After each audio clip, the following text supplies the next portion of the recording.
सत्संग में जाने से बच्चों में भी इतने संस्कार आ गए। राम भगत जैसे घर पहुंचा, उसके पोता पेती पानी की बाल्टी लेके आ गए, बोले दादाजी नहा लो, दादाजी नहा लो, क्योंकि आश्रम में भी वो सेवा कर रहे थे। घर पर आकर अपने दादाजी के लिए पानी की बाल्टी भरकर दोनों भाई बहन लटका लाए और बोले दादाजी स्नान कर लो।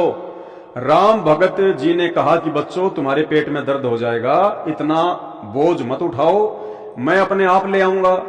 बच्चे बोले कि दादाजी सत्संग में गुरुजी ने बताया था कि सेवा करने से लाभ ही लाभ मिलता है, कोई कष्ट नहीं होता है। हम रोटी खाएंगे तो हमारा पेट भरेगा, हम सेवा करेंगे तो हमें पुण्य मिलेगा। यदि रोग भी हो तो भक्ति और सेवा से समाप्त हो जाता है। भाई और बहनों ये लाइनें थोड़ा ध्यान से पढ़ना। यदि रोग भी हो तो भक्ति और सेवा से समाप्त हो जाता है। ये सतगुरु रामपाल जी परमेश्वर जी के द्वारा लिखित पुस्तक है, जीने की राह। पूरा भगत समाज पढ़ता है और समाज में इसका प्रचार भी कर रहा है। लेकिन भाई और बहनों जो हमने समझना है इस कहानी से, बहुत सारे इसमें निष्कर्ष निकलते जाएंगे। यानी संत रामपाल जी के फॉलोवर जो उन आश्रमों से जुड़े हुए हैं, संत रामपाल जी के बेटा बेटी भाई बंधु रिश्तेदार कोऑर्डिनेटर जो उन आश्रमों को संचालित कर रहे हैं, इन लोगों की बुद्धि 0/0 है। हाल ही सतलोक आश्रम धनाना के अंदर एक बहुत बड़े हॉस्पिटल का काम चल रहा है। आश्रम में हॉस्पिटल, सोचने की बात है, विचार करने की बात है। आश्रम में हॉस्पिटल क्यों भाई? क्या संत रामपाल जी की भक्ति में वो पावर नहीं है? क्या अब संत रामपाल जी ने अपनी भक्ति से, अपने सत्संगों से, अपने आशीर्वाद से लोगों के दुख दूर करना समाप्त कर दिया है, जो आपको हॉस्पिटल खोलने की जरूरत पड़ गई आश्रम में? क्योंकि आश्रम के अंदर हॉस्पिटल खोलने का मतलब है कि भक्तों के लिए हॉस्पिटल खोलना। भाई आम समाज के लिए तो बहुत सारी हॉस्पिटलें हैं। धनाना गांव में और भी हॉस्पिटल होंगी, सरकारी हॉस्पिटल भी हैं, वहां पे कोई प्राइवेट हॉस्पिटल भी है। पास में जो सोनीपत जिला है वहां पे बहुत सारी प्राइवेट और सरकारी हॉस्पिटल हैं। यानी आश्रम के अंदर यदि हॉस्पिटल खोला जा रहा है तो जाहिर सी बात है वो भक्तों के लिए खोला जा रहा है। और जीने की राह पुस्तक में परमेश्वर ने क्या बताया कि भगत को अगर कोई रोग भी हो जाएगा, पहली बात तो भक्ति से रोग नहीं होते, रोग समाप्त होते हैं।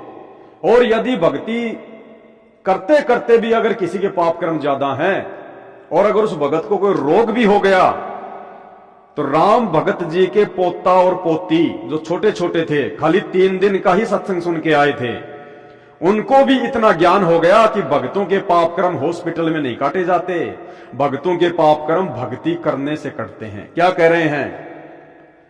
हम रोटी खाएंगे तो हमारा पेट भरेगा, हम सेवा करेंगे तो हमें पुण्य मिलेगा।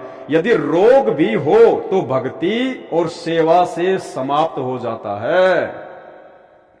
वहां आश्रम में अनेकों माई और भगत बता रहे थे कि हम बीमार रहते थे, नाम लेने के पश्चात जैसी सेवा हम कर सके करने लगे, हम स्वस्थ हो गए।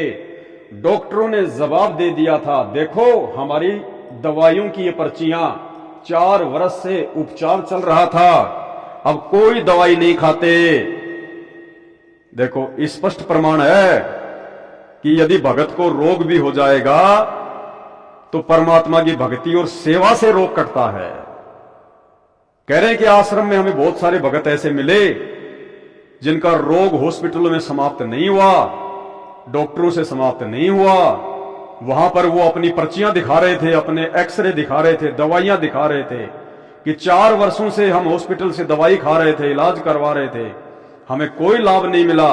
और जैसे ही हमने जो है परमेश्वर रामपाल जी से नाम उपदेश लिया, जैसे भी हमसे सेवा और भक्ति बनी, हम करने लगे, आज हम पूर्णतया स्वस्थ हो गए। तो क्या संत रामपाल जी ने उस समय हॉस्पिटल में एडमिट करके इन लोगों का रोग ठीक किया था? बताइए, जीने की राह पुस्तक क्या कह रही है? क्या जीने की राह पुस्तक आश्रम में हॉस्पिटल का समर्थन कर रही है? नहीं। तो वर्तमान में सतलोक आश्रम धनाना में जो बहुत बड़ा हॉस्पिटल बनने जा रहा है, जिसका काम शुरू हो चुका है, क्या यह संत रामपाल जी के ज्ञान के अनुसार है? क्या यह भक्ति और मर्यादाओं के अनुसार है? क्या यह अध्यात्म के अनुसार है? इसलिए दास कहता है कि भाई और बहनों, पूर्णतया काल प्रेरित होकर सतलोक आश्रम मैनेजमेंट हरियाणा भगत समाज से सतगुरु रामपाल जी परमेश्वर जी के ज्ञान विरुद्ध कुकर्म करवा रहा है, उनके वचनों के विरुद्ध चल और दूसरों को चला रहा है, सबकी मर्यादाएं खंडित करवा चुका है। आने वाले समय में इन लोगों के साथ में क्या बीतेगी यह आपकी आंखों के सामने होगा। तो परमेश्वर क्या कह रहे हैं यहां पर, भक्तों का रोग हॉस्पिटल से नहीं बल्कि भगवान की भक्ति और सेवा से समाप्त होता है। डॉक्टरों ने जवाब दे दिया था, देखो हमारी दवाइयों की पर्चियां, 4 वर्ष से उपचार चल रहा था, अब कोई दवाई नहीं खाते। ऋग्वेद मंडल 10 सूक्त 161 मंत्र 2 में भी यही प्रमाण है कि यदि रोगी मृत्यु के निकट पहुंच गया है, यानी उसको असाध्य रोग भी हो गया है, असाध्य रोग, यदि वह भक्ति पर लग जाए तो परमात्मा उसको मृत्यु के मुख से निकाल कर ले आए, उसे स्वस्थ करके 100% आयु यानी पूरी 100 साल का जीवन दे दे। लेखक कौन? संत रामपाल जी। यानी संत रामपाल जी लिख रहे हैं, यहां लिख दिया लेखक कि भगत यदि मृत्यु के निकट भी पहुंच जाए, मरने वाला हो, समय पूरा हो रहा है, कोई असाध्य रोग ने घेर लिया, महामारी, तो भी संत रामपाल जी क्या कह रहे हैं? हॉस्पिटल की सलाह नहीं दे रहे, वो कह रहे हैं कि नाम उपदेश लेने से, भक्ति करने से परमात्मा उस मृत्यु के निकट पहुंच चुके भगत को 100% यानी 100 साल की उम्र प्रदान कर दे, असाध्य रोग से तुरंत उसको मुक्ति दे दे।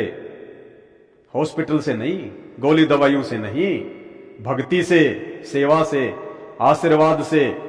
इसलिए भाई और बहनों, हम साथ संगत से जुड़े हुए भाई बहन अपने आप को परम सौभाग्यशाली समझें कि परमेश्वर ने समय रहते हमारे को इन फर्जी आश्रमों से दूर कर दिया, इन फर्जी नामदान सेंटरों से दूर कर दिया, और वे तमाम काल प्रेरित आत्माएं जिन्हें भगत समाज संत रामपाल जी का बेटा बेटी, भाई बंधु, रिश्तेदार और कोऑर्डिनेटर समझकर उनके चरणों से चिपके पड़े हैं, अपनी भक्ति का सत्यानाश कर रहे हैं, अपनी मूर्खता का वो परिचय दे रहे हैं।